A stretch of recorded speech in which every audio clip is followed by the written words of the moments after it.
মঙ্গলবার থেকে শুরু হয়েছে স্বাস্থ্য ভবনের সামনে জুনিয়র চিকিৎসকদের অবস্থান বিক্ষোভ। পঞ্চম দিনে বৃষ্টিকে উপেক্ষা করেই ত্রিপলের নিচে অবস্থান চালিয়ে যাচ্ছিলেন চিকিৎসকেরা। একদিকে মুখ্যমন্ত্রীর অনড় মন্তব্য, অন্যদিকে চিকিৎসকদের 5 দফা দাবি। টানাপোড়েনের মধ্যে মুখ্যমন্ত্রীকে এক হাত নিলেন অধীর রঞ্জন চৌধুরী। শনিবার দাতা মালংসা বাবার মাজারে গিয়েছিলেন কংগ্রেস নেতা অধীর রঞ্জন চৌধুরী। সঙ্গে ছিলেন শঙ্কর মালাকার, শাহনাজ হোসেন, রোহিত তিওয়ারি, মেহেদি হাসান, মৌলানা মোহাম্মদ নাজির আলম। দরগায় চাদর চড়ানোর পর সকলের জন্য মঙ্গল প্রার্থনা করেন অধীর রঞ্জন চৌধুরী।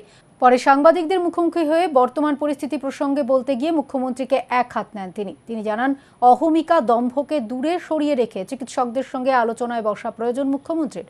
যিনি মা মাটি মানুষের নেত্রী বলে দাবি করছেন, তার কর্তব্য পশ্চিমবঙ্গকে সুরক্ষিত রাখা। রাজ্য জুড়ে যে উত্তেজনা তৈরি হয়েছে, মুখ্যমন্ত্রীর প্রয়োজন মাতৃস্নেহে পরিস্থিতি বিচার করে সমস্যার সমাধান করা।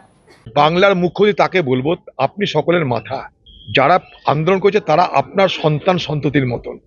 তাদের কথা শুনে তাদের সঙ্গে আলোচনা করে এখানে কোনো গোয়ার্তুমি না করে আপনার অহমিকা দম্ভকে দূরে সরিয়ে রেখে আপনি সামনে এগিয়ে এসে তাদেরকে আহ্বান করুন, তাদেরকে সঙ্গে নিন।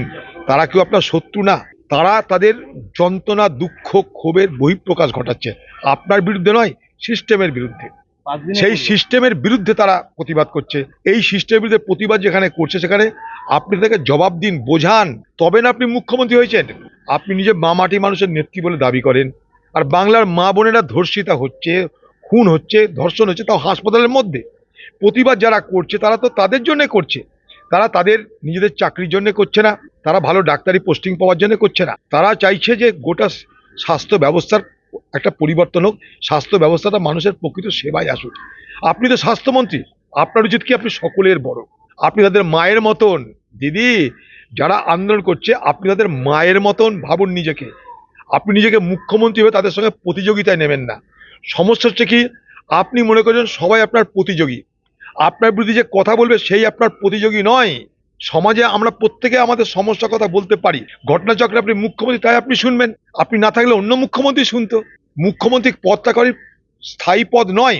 এখানে আপনি অহংকার, দেমাগ, দম্ভ নিয়ে ছাত্রদের সঙ্গে ছাত্রীদের সঙ্গে একটা মারামারিতে নামছেন, এটা দৃষ্টিকটু বলে আমি মনে করি।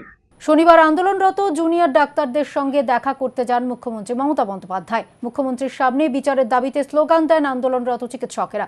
মুখ্যমন্ত্রী চিকিৎসকদের সামনে বক্তব্য রাখলে আলোচনায় বসতে রাজি হন জুনিয়র চিকিৎসকেরা। আপনাদের দিদি হিসেবে আপনাদের কাছে আমি অনুরোধ করতে এসেছি, মুখ্যমন্ত্রী হিসেবে বলতে আসিনি।